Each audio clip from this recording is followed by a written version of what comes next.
আপনি কি জানেন এমন একটা ট্রেডিং পদ্ধতি রয়েছে যার মাধ্যমে আমরা কনস্ট্যান্টলি প্রফিট বানাতে পারি, কিন্তু আমাদের ইন্ট্রাডে ট্রেডিং এর মতো মার্কেটের পেছনে সারাদিন পড়ে থাকতে হবে না এবং ইনভেস্টিং এর মতো 10-15 বছর আমাদের ওয়েট করতে হবে না। এমন একটা ট্রেডিং পদ্ধতি হলো সুইং ট্রেডিং। সুইং ট্রেডিং কি? সুইং ট্রেডিং হলো মার্কেটের এমন একটা ট্রেডিং পদ্ধতি যেখানে আমরা মার্কেটের শর্ট টার্ম মুভমেন্ট থেকে মিড টার্ম মুভমেন্টকে ক্যাপচার করি এবং তার মাধ্যমে প্রফিট বানাই। যেমন আমরা ডাবর ইন্ডিয়ার ক্ষেত্রে এখন ডেলি টাইম ফ্রেমে যদি এখানে দেখি, মার্কেটে একটা ফল এসেছিল, তারপরে এখানে একটা বড় মুভমেন্ট এসেছিল। এটা কত মুভমেন্ট ছিল? 30%-এর মুভমেন্ট। কত দিনে? প্রায় 1 মাসের ভেতরে এই মুভমেন্টটা এসেছিল। তো আমরা সুইং ট্রেডিং এর মাধ্যমে চেষ্টা করি এই মুভমেন্টগুলোকে ক্যাপচার করার। সুইং ট্রেডিং এতটাই সিম্পল এবং এতটাই সহজ, যারা মার্কেটে নতুন আসছে এবং যাদের অনেক দিনের মার্কেটের এক্সপিরিয়েন্স আছে তারা দুজনেই করতে পারে। সুইং ট্রেডিংয়ে আমাদের খুব অল্প সময় দিতে হয় এবং আপনার যদি কোনো বিজনেস থাকে বা আপনি যদি কোথাও চাকরি করেন বা আপনি যদি হাউস ওয়াইফ হন, যে কেউই সুইং ট্রেডিং করতে পারে। আমরা ইন্ডিয়ান স্টক মার্কেট বা যে কোনো মার্কেটেই যদি আমরা ট্রেড করতে যাই, সেখানে গেলে একটা চ্যালেঞ্জ আসে যে মার্কেট ভলাটিলিটি। মানে আমরা কোথাও কেনার পর মার্কেট হঠাৎ ওপরের দিকে চলে যাচ্ছে, নিচের দিকে চলে যাচ্ছে, কোন দিকে যাচ্ছে মার্কেটের কোনো ঠিক ঠিকানা নেই। এবং তার সাথে আসে কুইক ডিসিশন। আমরা যদি ইন্ট্রাডে ট্রেডিং বা ফিউচার অ্যান্ড অপশন করতে যাই, আমাদের কুইক ডিসিশন নিতে হয়। কয়েক সেকেন্ডের মধ্যে আমাদের ডিসিশন নিতে হয় এবং ডিসিশন যদি ভুল হয় আমরা বড় বড় লসের সম্মুখীন হতে পারি ফিউচার অ্যান্ড অপশন করতে গেলে, ইন্ট্রাডে ট্রেডিং করতে গেলে। অন্যদিকে ইনভেস্টিং এর ক্ষেত্রে আমাদের 10-15 বছর অপেক্ষা করতে হবে ভালো একটা রেজাল্ট দেখার জন্য। বাট সুইং ট্রেডিং এর ক্ষেত্রে আমাদের এই দুটোর কোনোটাই করতে হয় না। সুইং ট্রেডিং এর ক্ষেত্রে আমরা শর্ট টার্ম থেকে মিড টার্ম প্রাইস মুভমেন্টকে ক্যাপচার করি এবং প্রফিট বানাই। কিভাবে বানাই তার আমরা কিছু স্ট্র্যাটেজি দেখব। আমরা এখন ডাবর ইন্ডিয়াতে আছি। সুইং ট্রেডিং করতে গেলে আমাদের প্রথমে ডেলি টাইম ফ্রেম সিলেক্ট করে নিতে হবে। তো এখানে ডেলি টাইম ফ্রেম আমাদের অলরেডি সিলেক্ট করাই আছে। এবারে আমরা কিছু ইন্ডিকেটর ইউজ করব এই স্ট্র্যাটেজিটাকে দেখার জন্য যে কিভাবে আমরা সুইং ট্রেডিং করতে পারি। এখানে আমরা দুটো ইন্ডিকেটর ইউজ করব, একটা হচ্ছে SMA আর একটা হচ্ছে RSI। তো এটা পাবো কোথায় ইন্ডিকেটর? আমরা এই ইন্ডিকেটরের ভেতরে যাব, এখানে গিয়ে সার্চ করব RSI। এখানে আমাদের স্টার মার্ক দেওয়া আছে, তাই এখানে ফেভারিটসের ভেতরে দেখাচ্ছে। তো এটাকে আমরা ক্লিক করলে আমাদের চার্টের ভেতরে চলে আসবে, এই এসে গেল। এবারে আমরা SMA সার্চ করব, simple moving average, moving average simple, এটাকেও নিয়ে নিলাম। ঠিক আছে, দুটো ইন্ডিকেটর আমাদের চলে এলো। এই একটা ইন্ডিকেটর, এটা হচ্ছে RSI, আর এটা হচ্ছে SMA, এই যে দাগটা। এই SMA এর আমরা সেটিংসে যাব, এই যে সেটিংসে গিয়ে আমরা একটু চেঞ্জেস করব। এই লেন্থটাকে আমরা 200 করে দেব, মানে আমরা 200-এ মুভিং অ্যাভারেজ নিচ্ছি, সিম্পল মুভিং অ্যাভারেজ। এবারে আমরা একটা সিম্পল জিনিস করব। কি সিম্পল জিনিস? যখন শেয়ার প্রাইস, এই যে শেয়ার প্রাইস 200-এ মুভিং অ্যাভারেজের নিচে আসবে, যেমন এখানে 200-এ মুভিং অ্যাভারেজের নিচে শেয়ার প্রাইস এসেছে, ঠিক একই সাথে আমরা চেক করব এই যে ব্লু লাইনটা, RSI এর এই যে ব্লু লাইনটা, এটাই নিচের দাগটাকে টাচ করেছে। নিচের এই দাগটা হচ্ছে 30-এর দাগ, আর ওপরের এই দাগটা হলো 70-এর দাগ। এই ব্লু লাইনটা কোথায়? আমাদের এই 30-এর দাগে টাচ করছে। দুটো জিনিস আমরা একসাথে চেক করব। কি কি? যে এই 200-এ মুভিং অ্যাভারেজের নিচে শেয়ার প্রাইস আছে এবং ঠিক একই সাথে এই ব্লু লাইনটা গিয়ে এই নিচের 30-এর দাগে টাচ করেছে। এখানে যদি দেখি এই যে 30-এর দাগ দেখাচ্ছে, এটা নিয়ে গেলে আমাদের দেখায় 30-এর দাগ। ঠিক আছে, দুটো কন্ডিশন একসাথে মিট হতে হবে। তো দুটো কন্ডিশন আমাদের কোথায় মিট হচ্ছে ফার্স্ট আমরা চেক করি। আমাদের দুটো কন্ডিশন মিট হয়ে যাচ্ছে ভালোভাবে এই ক্যান্ডেলটায়, এই রেড ক্যান্ডেলটায়। যখন মিট হয়ে যাবে তার পরের ক্যান্ডেলে আমরা একটা পজিশন নিতে পারি। মানে কোথায় পজিশন নেব আমরা? এখানে। তার পরের দিন যখন মার্কেট ওপেন হবে সেখানে আমরা একটা বাইং পজিশন নিতে পারি। ঠিক আছে, এবারে আমরা সেল করব কোথায়? সেল করব আমরা যখন এই ব্লু লাইনটা গিয়ে এই 70-এর দাগে টাচ করবে, যেমন এখানে টাচ করে গেছে, এবং ঠিক একই সাথে শেয়ার প্রাইস এই 200-এ মুভিং অ্যাভারেজের ওপরে থাকতে হবে। তো দুটো কন্ডিশন কোথায় মিট হচ্ছে আমরা চেক করি। দুটো কন্ডিশন আমাদের মিট হয়ে যাচ্ছে এই ক্যান্ডেলটায়, এই গ্রিন ক্যান্ডেলটায়। তার পরের দিন আমরা বিক্রি করব। সিম্পল, বোঝা গেল? কখন আমরা কিনছি? যখন 200-এ মুভিং অ্যাভারেজের নিচে শেয়ার প্রাইস আছে এবং ঠিক একই সঙ্গে এই ব্লু লাইনটা গিয়ে এই 30-এর দাগে টাচ করেছে। দুটো কন্ডিশন একসাথে মিট করলে তবে আমরা কিনব। কখন বিক্রি করব? 200-এ মুভিং অ্যাভারেজের ওপরে শেয়ার প্রাইস চলে গেছে এবং ঠিক একই সাথে এই ব্লু লাইনটা গিয়ে এই 70-এর দাগে টাচ করেছে, তখনই আমরা বিক্রি করব।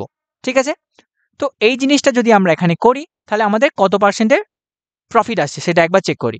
এখানে আমাদের এন্ট্রি হচ্ছে, কন্ডিশন মিট এখানে হয়েছে, তারপর আমাদের বিক্রি হবে কোথায়? আমাদের বিক্রি হচ্ছে কন্ডিশন এই জায়গায় মিট হচ্ছে। কত পার্সেন্ট? 16% প্রায় বললেই চলে, 15.83। ঠিক আছে, আমরা এই দাগগুলোকে এখান থেকে রিমুভ করে দিলাম। 15.83%-এর আমাদের প্রফিট আসছে কত দিনে? 127 দিনে। ঠিক আছে, আমরা আরও একটু চেক করি। এখানে 200 ডে মুভিং অ্যাভারেজের নিচে শেয়ার প্রাইস চলে এসেছে। ঠিক আছে, এখানে চলে এসেছে, কিন্তু এখানে ব্লু লাইনটা গিয়ে 30-এর দাগে কি টাচ করেছিল? টাচ করেনি, কমপ্লিটলি টাচ করেনি। আমরা এইখানে দেখলে দেখতে পাবো, এই জায়গাটায় খেয়াল করবেন, দেখতে পাবেন ওখানে নাম্বারটা দেখায়, এটা হচ্ছে 30.32, 30.32। তাহলে এখানে টাচ করেনি। টাচ যেখানে করবে আমরা সেখানে কিনবো। টাচ করেছিল এই জায়গাতে, এই ক্যান্ডেলটা টাচ করেছে, এখানে গিয়ে এই ব্লু লাইনটা গিয়ে টাচ করেছে এবং 200 ডে মুভিং অ্যাভারেজের নিচেই আছে শেয়ার প্রাইস।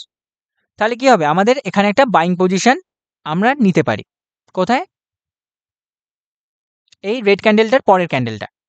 ঠিক আছে, আমরা এখানে বাইং পজিশন নিতে পারি। সেল করব কখন?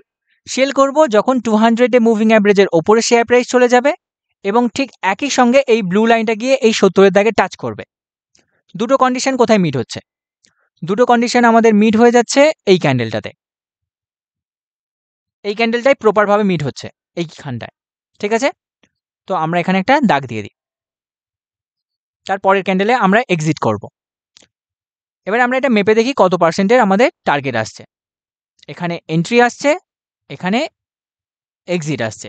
76 ডেজ 12.49%-এর প্রফিট। এই জিনিসটা এবারে আমরা আরও চেক করে করে দেখি যে এই জিনিসটা যখন হয়েছে তখন তারপরে কি হয়েছে। যেমন এই জায়গাতে, যেমন কোথায় হয়েছে? এই জায়গাতে। এগুলোই হয়নি, কারণ কি?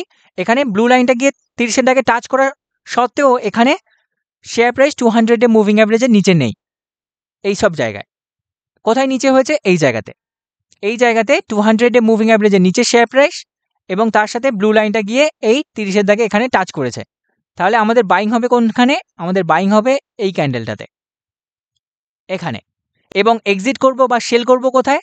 যখন এর উল্টোটা হবে, 200 ডে মুভিং অ্যাভারেজের ওপরে শেয়ার প্রাইস, তার সাথে এই ব্লু লাইনটা গিয়ে এই 70-এর দাগে টাচ করেছে। কোথায় হয়েছে দুটো কন্ডিশন মিট? এই ক্যান্ডেলটায় মিট হয়ে গেছে, তারপরের ক্যান্ডেলে আমরা বিক্রি করব। এখানে 30 দিন 12%-এর টার্গেট। আরও চেক করে দেখি। এবার আমরা একটু সামনের দিকে যাই। অনেক আমরা পেছনের দিকে গেলাম, এবারে সামনের দিকে গিয়ে চেক করি এই জিনিসটা আরও কোথায় দেখতে পাচ্ছি। যেমন এখানে, এখানে আমাদের কোথায় ফার্স্ট কন্ডিশন মিট হচ্ছে? এখানে কি মিট হয়েছিল? এখানে মিট হয়নি, একটু থেকে গেছে। 30.09 হয়েছে। 30-এর দাগে টাচ করলেই তারপরে আমরা কিনবো। ঠিক আছে, তার আগে কিনবো না। তাহলে আমাদের কন্ডিশন মিট হয়েছে কোথায়? এইখানে 29.32, এখানে দেখলে দেখতে পাবো। তাহলে আমাদের এই ক্যান্ডেলে বাইং সিগন্যাল আমরা পেয়ে গেছি, এই ক্যান্ডেলটায়। এবার আমরা বিক্রি করব কোথায়? এখানে আমরা কিনেছি, তারপরে কি হয়েছে? শেয়ার প্রাইস নিচে এসেছে। এই জিনিসটা আমাদের হাতে কন্ট্রোল নেই যে আমাদের কেনার পরেই যে শেয়ার প্রাইস একেবারে ওপরের দিকে যাবে, এই জিনিসটা আমাদের হাতে কখনোই কন্ট্রোলে নেই। বাট আমরা এটা যে কিনছি, এই স্ট্র্যাটেজি অনুযায়ী কিনছি, এটা আমরা হচ্ছে সস্তাতে কিনছি। যখন মার্কেট সস্তা হয়ে যায়, কম দাম হয়ে যায়, তখন হচ্ছে এই স্ট্র্যাটেজিতে আমাদের বাইং সিগন্যাল আসে, তার আগে আসে না। তো মার্কেটে আমরা যখনই কিনছি দেখবেন, তখন এখান থেকে মার্কেট থেকে অল টাইম হাই থেকে একটা ফল এসেছে। এটা আমরা সস্তা প্রাইসে কিনছি এবং আমরা জানি এটা যদি আমরা সস্তায় কিনি এটার দাম বাড়বে, তাই আমরা এখানে সস্তায় কিনেছি এবং সস্তার পরে আরও সস্তা হয়েছিল। এবার আমরা সেল করব কোথায়? আমাদের সেলিং সিগন্যাল যেখানে আসছে সেখানে, সেটা হচ্ছে এই জায়গাতে। তো এখানে তেমন কিছু আমাদের প্রফিট হয়নি, 1-2%-এর প্রফিট হয়েছিল, তেমন কিছু হয়নি এবং 213 দিন চলে গেছে। ঠিক আছে, আমরা এখানেও একটা এইটা দিয়ে রাখি। এখানে আমাদের 2%-এর কাছাকাছি এসেছিল। তারপরে আমাদের আবার কন্ডিশন মিট হয়েছে কোথায়? এই জায়গাতে। ঠিক আছে, এখানে 200 ডে মুভিং অ্যাভারেজের নিচে শেয়ার প্রাইস এবং ব্লু লাইনটা এই 30-এর দাগে টাচ করেছে। তো আমাদের এন্ট্রি হবে এখানে, তার পরের দিনের ক্যান্ডেলে, এবং এক্সিট করব যেখানে আমাদের কন্ডিশন মিট হয়েছে তার পরের ক্যান্ডেলে, মানে এখানে 14.85%, 49 দিনে। তারপরে আবার কোথায় আমাদের এন্ট্রি হয়েছিল? আমাদের এন্ট্রি হয়েছে এই জায়গাতে।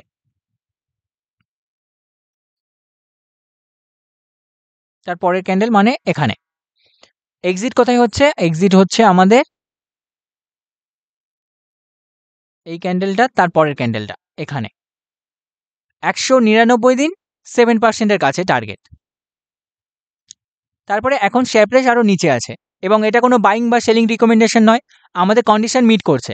200 ডে মুভিং অ্যাভারেজের নিচে শেয়ার প্রাইস এবং এই ব্লু লাইনটা গিয়ে 30-এর দাগে টাচ করেছে। ঠিক আছে, আমাদের বাইং কন্ডিশন মিট করেছে, বাট এটা কোনো রকমের সেলিং বা বাইং রিকমেন্ডেশন নয়। যা করবেন আপনি নিজের সিদ্ধান্তে করুন, আমরা কোনো রকম রিকমেন্ডেশন দিচ্ছি না। আমরা জাস্ট একটা স্ট্র্যাটেজি দেখছি যে স্ট্র্যাটেজিটা আমরা যদি দেখি যে সবসময় কাজ করছে। ঠিক আছে, আমরা যদি আরও পেছনে গিয়ে ব্যাক টেস্ট করি আমরা সেমই রেজাল্ট দেখতে পাবো। ঠিক আছে, যেমন এখানে যদি আমরা দেখি কোথায় কন্ডিশন ফার্স্ট মিট হয়েছে, এইখানে কন্ডিশন মিট হয়েছে এই জায়গাতে। ঠিক আছে, আমাদের কন্ডিশন মিট হয়েছে এই ক্যান্ডেলে কন্ডিশন মিট, তারপরের ক্যান্ডেলে বাইং, মানে এখানে বাইং। সেলিং করবো কোথায়? যখন দুটো কন্ডিশন মিট হয়ে যাবে। শেয়ার প্রাইস থাকবে এই 200 মুভিং অ্যাভারেজের ওপরে এবং ব্লু লাইনটা গিয়ে এই 70-এর দাগে টাচ করবে। দুটো কন্ডিশন আমাদের মিট হচ্ছে এই জায়গাতে, এখানে। ঠিক আছে, আমাদের এখানে সেলিং আসছে, তো 10%-এর আমাদের এখানে টার্গেট। কত দিনে? 276 দিনে। ঠিক আছে, এবারে এখানে আরেকটা টুইস্ট আছে। টুইস্টটা কি? আমরা যখন এরকম বাইং করতে পারছি সস্তা প্রাইসে, আমরা আরেকটা জিনিস করতে পারি, সেটা হচ্ছে যখন অল টাইম হাই যাবে তখন বিক্রি করব। ঠিক আছে, যেমন আমরা এখানে কিনছি, অল টাইম হাই কোথায়? এটা অল টাইম হাই। এখানে কিনবো, যতক্ষণ না অল টাইম হাইকে ছোঁবে আমরা ততক্ষণ বিক্রি করব না। যেমন অল টাইম হাইকে ছুঁয়েছে এখানে, আমরা এখানে বিক্রি করব। কত পার্সেন্টের টার্গেট? 20%-এর টার্গেট।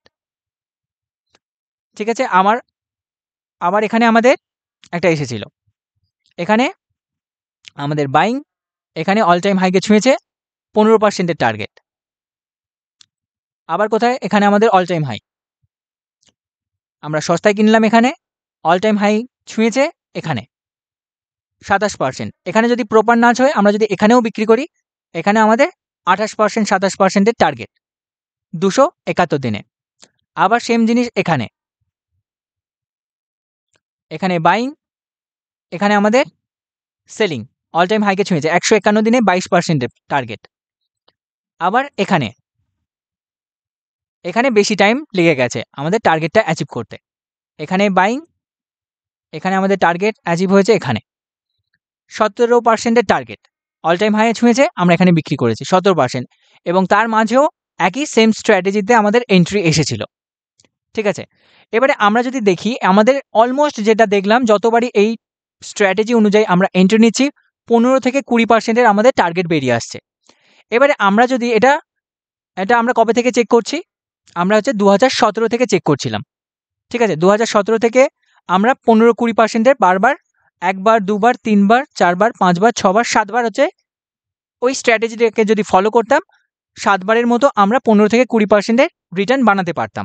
ঠিক আছে, এবারে আমরা ডাবারের সিএজিআর চেক করি যে লাস্ট 5 বছর বা 10 বছরে কি সিএজিআর দিয়ে এসেছে, মানে কত রিটার্ন। আমরা যদি 10 বছর আগে যদি ইনভেস্ট করতাম তো কি রিটার্ন পেতাম, বা 5 বছর আগে যদি আমরা ইনভেস্ট করতাম তাহলে আমরা অ্যানুয়ালাইজড কত রিটার্ন পেতাম, সেটা আমরা একবার গিয়ে চেক করি। তো তার জন্য আমি স্ক্রিনারে এসে গেছি, স্ক্রিনার থেকে আমরা এই জিনিসটা দেখতে পাবো। স্ক্রিনারে এসে আমরা ডাবার সার্চ করে নেব, ডাবার ইন্ডিয়া সার্চ করে নিলাম। এবারে আমরা হচ্ছে এই যে প্রফিট অ্যান্ড লসে যাব। প্রফিট অ্যান্ড লসে গিয়ে এখানে যদি আমরা দেখি যে স্টক প্রাইস সিএজিআর, তো 10 বছর আগে যদি আমরা ডাবার ইন্ডিয়াতে ইনভেস্ট করতাম, আমরা 8%-এর সিএজিআর পেতাম, মানে প্রতি বছর কম্পাউন্ড রেটে আমাদের 8% রিটার্ন দিয়েছে। 5 বছর আগে যদি আমরা ইনভেস্ট করতাম 3% করে আমরা রিটার্ন পেতাম পার ইয়ার। বাট সেই জায়গায় আমরা যদি এই সিম্পল স্ট্র্যাটেজিটাকে ইউজ করি, আমরা নিজেরাই ব্যাকটেস্ট করে দেখলাম যে আমরা যদি ওই সিম্পল স্ট্র্যাটেজিটাকে ইউজ করতাম, এর থেকে তো ভালো রিটার্ন আমরা বানাতে পারছি। তো আমরা প্র্যাকটিক্যালি দেখলাম কত সিম্পল এই স্ট্র্যাটেজি, এবং এই স্ট্র্যাটেজিটাকে আমরা যদি ইউজ করি আমরা কত ভালো রিটার্ন বানাতে পারি সুইং ট্রেডিংয়ের মাধ্যমে। এবারে সুইং ট্রেডিং করতে গেলে কিছু ডিসিপ্লিন মেনে চলতে হয়। যেমন ফার্স্ট, যে কোম্পানিটাকে আমরা চুজ করছি, যেমন ডাবার কোম্পানিকে আমরা চুজ করছি, এই কোম্পানিগুলো যেন fundamentally strong market leading company হয়, তবেই আমরা এই স্ট্র্যাটেজি বা যে কোনো সুইং ট্রেডিং স্ট্র্যাটেজি অ্যাপ্লাই করব, নয়তো আমরা জাস্ট অ্যাভয়েড করে চলবো। এবং তার সাথে আমরা আমাদের টোটাল ক্যাপিটালের 5-6%-এর বেশি কোনো কোম্পানিতে আমরা ইনভেস্ট করব না। মানে ধরুন আমার ক্যাপিটাল বা আপনার ক্যাপিটাল যদি 1 লাখ টাকা হয়, তাহলে আমরা এই একটা ট্রেডে দাবার কোম্পানিতে আমরা 5,000 থেকে 6,000 টাকার বেশি কখনো ট্রেডের জন্য দেব না। এই ছোট, ছোট ডিসিপ্লিনের সাথে আমরা যদি এই সিম্পল স্ট্র্যাটেজিটাকে ইউজ করি, আমরা ভালো রেজাল্টই দেখতে পাবো। এই সিম্পল সুইং ট্রেডিং স্ট্র্যাটেজি শিখলেন, এটাকে আপনি এবারে নিজে ব্যাক টেস্ট করে দেখুন এবং যখন ব্যাক টেস্ট করবেন তখন অবশ্যই খেয়াল রাখবেন যে এই কোম্পানিগুলো যেন ফান্ডামেন্টালি স্ট্রং লিডিং ভালো কোম্পানি হয়, তবেই এই স্ট্র্যাটেজি ভালো কাজ করে। এটা কোনো রকমের বাইং বা সেলিং রিকমেন্ডেশন নয়, এটা শুধুমাত্র আমরা এডুকেশন পারপাসের জন্যই ডিসকাস করছি। আপনি নিজের সিদ্ধান্তে অথবা আপনার বিশ্বস্ত ফাইন্যান্সিয়াল অ্যাডভাইজারের কাছ থেকে অ্যাডভাইস নিয়ে শেয়ারের কেনাবেচা করুন। আশা করি আজকের ভিডিওটির মাধ্যমে আপনি নতুন কিছু শিখতে পেরেছেন, জানতে পেরেছেন। আপনার যদি কোনো প্রশ্ন থাকে বা আগামী দিনে কোন টপিকের ওপর আপনি ভিডিও দেখতে চান, তা আমাদের অবশ্যই কমেন্টের মাধ্যমে জানাবেন। ভিডিওটি ভালো লাগলে অবশ্যই লাইক দেবেন। আগামী দিনে ভিডিও দেখার জন্য চ্যানেলটি সাবস্ক্রাইব করবেন এবং আপনার বন্ধু ফ্যামিলি মেম্বার যারা শেয়ার মার্কেটে নতুন আসছে তাদের সাথে এই ভিডিওটি অবশ্যই শেয়ার করবেন। শেয়ার করার মাধ্যমে আমরা একসাথে গ্রো করতে পারবো। আবার দেখা হবে নেক্সট ভিডিওতে। ধন্যবাদ।